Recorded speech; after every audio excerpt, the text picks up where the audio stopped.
The Hangar is a business in GTA Online that sat in the bottom two for businesses for quite some time when it was first released, up until the end of 2022 when we received the Drug Wars DLC. It got a massive buff, and the payout for sell missions was increased to permanently 3 times the previous payout. And it got another buff again in the middle of 2023, so you can do land missions to collect crates, and you can do land missions to sell crates. And when you were selling, this means you were always going to get a single vehicle. These two buffs in back-to-back DLCs put the Hangar to probably 5th, in my opinion, in businesses in the game. So what I'm going to do in this video is I'm going to go ahead and explain how this business works and how you can best make money with it. How you going? I'm Dead Man Down Under. Thanks for joining me. Let's jump right into this. So firstly, how do we buy the Hangar? Open up your phone, go to internet, go up to money and services, down to Mazebank foreclosures, come up to the top right hand corner, filter out for hangars. And you can see here we've got 5 different hangars we can buy. At the time of recording this video, right through until December 11, these are 40% off. As you can see here, we've got 5 hangars you can pick from. You've got 2 down at LSIA and you've got 3 up at Fort Zancudo. I highly recommend picking one up in Fort Zancudo because you not only get access to Fort Zancudo, you no longer get a wanted level when you enter there, but all of the sourcing missions can take place anywhere on the map, all the way at the top, all the way down the bottom, anywhere in the middle. It's just a better location if you're in the middle of the map here at Fort Zancudo. So coming in, most of these here are cosmetic. This one just changes the look, doesn't do anything to help you out with the business. Same with the lighting, it just changes the lighting inside the hangar. These are the things you can change when you've got lots of money and you don't know what to spend it on. Again here with the flooring, this is not going to help us out. Office furniture, exactly the same. It's just going to change the look of your office. It's going to make it look a little bit nicer, not actually do anything for you. But you want to pick up a living quarters because then we can spawn here, set our spawn location here, and we can fast travel. And you want to get the workshop because this is the only place that you can customize aircraft that you own. And you can see there with the discounts, that's going to cost us just over $2 million. Come sit down at your laptop here in your office, and this will set you on your setup missions to set this business up. You've just got to pick up this plane. You will have a couple of NPCs to take out, but just pick up this plane and fly back to your hangar, nice and easy. Once that's done, we can start sourcing cargo for the hangar. Now this guy here, Rooster, you can pay him to source cargo for you, much the same way you can with Lupe in your cargo warehouses. However, this guy's going to charge you $25,000 to do it, and each crate is only worth $30,000 when you go to sell it. And the crates he sources is random. So we're not going to bother sourcing crates through him, and I'll explain why we're not going to do that when I come up here to the computer and show you exactly how this business works. When you come into the screen here, you can see that there are 8 different types of cargo that we can source. Now, sourcing different types of these crates in bulk gives you a bonus depending on which ones you source. And the fact that Rooster will source random ones for you means you can miss out on that bonus, which is why we're not going to bother getting him to source. So how does it work? Well, if we were to source tobacco and alcohol or counterfeit goods, for every 5 crates we source of those, we will get a 5% boost on the sale. So if you source 5 counterfeit goods, you sell them, you're going to get a 5% boost. If we sell 50, because that is the maximum you can hold of any one, of counterfeit goods or tobacco and alcohol, that'll give you a 50% boost on the sale. Now, gemstones and jewelry and gemstones, arts and antiques and animal products are all bulked together. If you were to source 10 of one of those, you'll get a 12% boost on the sale. If you were to source all 50 crates of one of those types, you'll get a 60% boost on the sale of those products. And finally, medical supplies, chemicals and narcotics are all grouped together. If you source 25 crates of one of those, you will get a 35% boost to your sale. If you source all 50 crates of one of those, you'll get a massive 70% boost to the sale.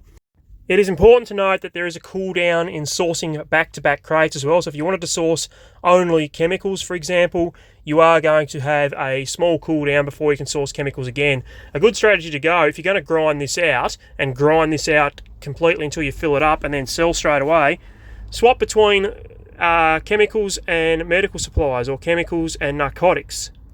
Then when you have 25 of each, sell each one separately. When it comes to sourcing, make sure you are always sourcing by land and never by air. the land missions can be done up to 3 times as fast as the air missions. These land missions will spawn in a land vehicle for you to use for them as well if you like. Otherwise, if you've got the Raiju, a Sparrow, or the Oppressor Mark II, you can call them in. Don't call the Oppressor Mark II in though, and don't use the Oppressor Mark II unless you land here. If you try to spawn the Oppressor Mark II in, it will spawn outside the base, whereas the Sparrow or the Raiju will spawn inside. Now with this one, head out to the Alamo Sea here. You're going to come to this barge, just your rockets will lock on, take out a few NPCs, land on the barge. You're looking for a lever that will either spawn here or around the back here. Here it is, push that lever, it will release the crate into the water. Once you've done that, come to the back of the barge here and jump in this sub, go down and collect it. Drive the sub over to the truck here. It will take a little while to get there. This is the longest mission of all 4 of the sourcing missions. Once you spawn inside the truck, get out and call in either your Oppressor or your Sparrow and blow the truck up. That's right, the crate will land on the ground. Blow the crate up and fly back to your hangar. This next one sends you out to Sandy Shores. You'll get Roost to come over the radio. Now if you can't see the helicopter here over Sandy Shores, head around this way, just around further along the Alamo Sea, and you might be able to spot the helicopter in the distance here. If you can't spot it in the distance off here, it is over at Grapeseed. So you will be able to see the helicopter if it's there. And it's not there, so it's over at Grapeseed. And they'll just pop up on the map anyway. So head over here. The great thing about doing this on the Oppressor is you should be able to see the crate glowing up in the air, and there it is there. If I can just pick it up, there we go, and fly back to the hangar. Now you will get a wanted level on this one, so just stay nice and high out of the vision cones. It's only a 2-star wanted level, so there are no helicopters going to spawn in. You should be able to lose the cops quite easily on your way over to the hangar. And once you've lost the wanted level, enter your hangar, and that's the mission done.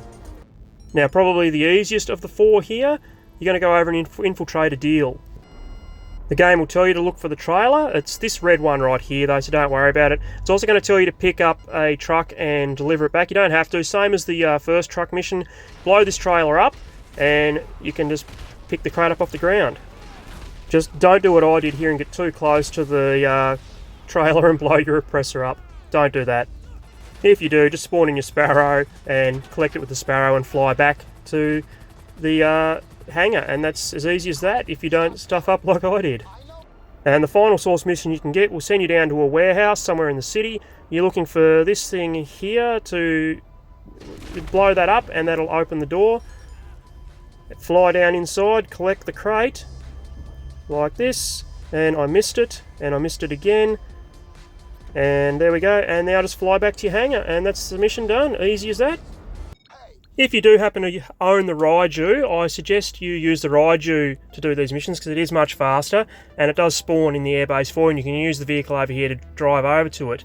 Now the reason you didn't see me using the Raiju is because I've actually reused the recordings from the Ditch to Filthy Rich series, where I don't actually own the Raiju on that account. What you're looking at here now is footage from my main account where I do own the Raiju, and you can see how easy it is to spawn it in, drive over and pick it up.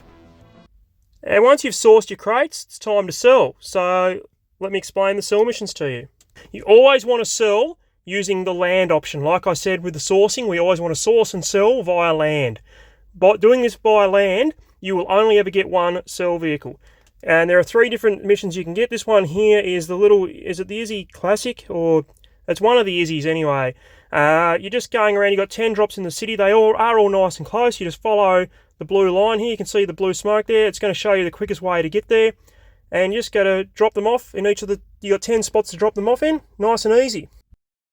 Now this trailer one, I recommend if you own the Phantom Wedge to use that. In fact, what you should be doing is spawning your Phantom Wedge in and drive it into your hangar. Park it just outside your hangar before you start the sell mission in case you get this one.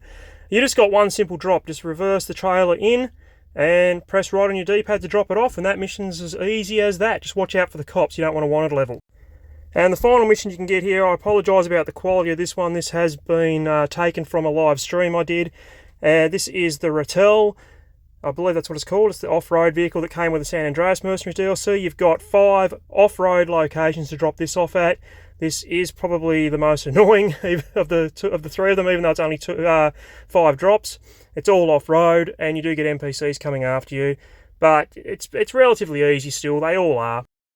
And that is pretty much all you need to know about the hangar. Now, if you're going to be sourcing crates consistently, until you got a full hanger, what I recommend you do is you pick 2 of either the narcotics, the chemicals, or the medical supplies, and you source one after the other until you have 25 of each. Then sell each one separately and you'll get a 35% bonus on each sale. However, if you're not planning to grind this one out and you're just planning to add it to your daily grind, then what I recommend you do is you source a crate of either medical supplies, narcotics, or chemicals. Only source one and wait until you have 50, and then keep it until hangers go double money. Every so often they go double money, and last time it was double money, I sold a full hanger for 7.5 million, I think, 7.3 million. It was over $7 million anyway, with a high demand bonus, selling it in a public lobby. So that's pretty much going to do it there, guys. Other than that, yeah, if you enjoyed this video, you found it useful, please give a like. Feel free to subscribe to my channel, and I will see you in the next video. Happy gaming. Cheers.